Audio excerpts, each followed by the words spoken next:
ഒരു പെൺകുട്ടി 9 വയസ്സുകാരി ഒരു ജീവിതം മുഴുവൻ കയ്യില്ലാത്തവളായി ജീവിക്കേണ്ടി വരുന്നത് ഇവിടുത്തെ സംവിധാനത്തിൻ്റെ പിടിപ്പുകേട് കൊണ്ടാണ് എന്ന് പറഞ്ഞു വെക്കുമ്പോൾ അത് എത്രത്തോളം മോശപ്പെട്ടതാണ് എന്ന് ആളുകൾ മനസ്സിലാക്കുകയാണ്. ഇപ്പോൾ തലയോലപ്പറമ്പിലെ ബിന്ദു 12ാം വാർഡ് തകർന്നു വീണ് മരിക്കുന്നു. ഫർഷീനയുടെ വയറ്റിൽ കത്രികയുമായി എത്രയോ കാലം അവർ മുന്നോട്ട് പോയി. ഇപ്പോൾ കഴിഞ്ഞ ആഴ്ചയാണ് പന്മനയിലെ വേണു എന്ന് പറയുന്ന ഒരാൾ ഹൃദ്രോഗം വന്ന് മെഡിക്കൽ കോളേജിൽ പോയിട്ട് 7 ദിവസം നിലത്ത് കിടത്തുകയാണ്. ഒരാളെ നിലത്ത് തറയിൽ കിടത്തുകയാണ് 7 ദിവസം.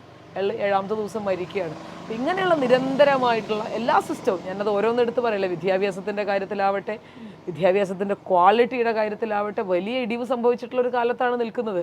അപ്പോൾ എല്ലാ സിസ്റ്റവും തകരാറിലാക്കിയ ഒരു സർക്കാരാണ് കഴിഞ്ഞ 10 കൊല്ലമായി ഭരിക്കുന്നത്. ഇത്തരം സിസ്റ്റങ്ങളെ ഇനി റെജുമിനേറ്റ് ചെയ്ത് എടുക്കുക എന്ന് പറയുന്നത് തന്നെ വരുന്ന ഗവൺമെൻറ്റിനെ സംബന്ധിച്ച് സാമ്പത്തിക ബാധ്യത ഉൾപ്പെടെ വലിയ രീതിയിൽ വരുത്തി വെച്ചിട്ടുള്ള ഇത്തരത്തിലുള്ള തിരിച്ചടവുകൾ, കിഫ്ബിയുടെ ഉൾപ്പെടെയുള്ള തിരിച്ചടവുകൾ വരുമ്പോൾ വലിയ ബാധ്യതയാണ് സർക്കാരിലേക്ക് വരാൻ പോകുന്നത്. അപ്പോൾ ഇത്തരത്തിൽ കടക്കണിയിലാക്കിയ, മനുഷ്യരെ വലിയ ബാധ്യതയിലാക്കിയ ഒരു സർക്കാരിനെ പിഴുതെറിയുക എന്നുള്ളത് മനുഷ്യരെടുക്കേണ്ട ഉത്തരവാദിത്തമാണ്. പൊതുബോധം ചിന്തിക്കേണ്ട ഒരു വികാരമായി മാറേണ്ട കാര്യമാണ്.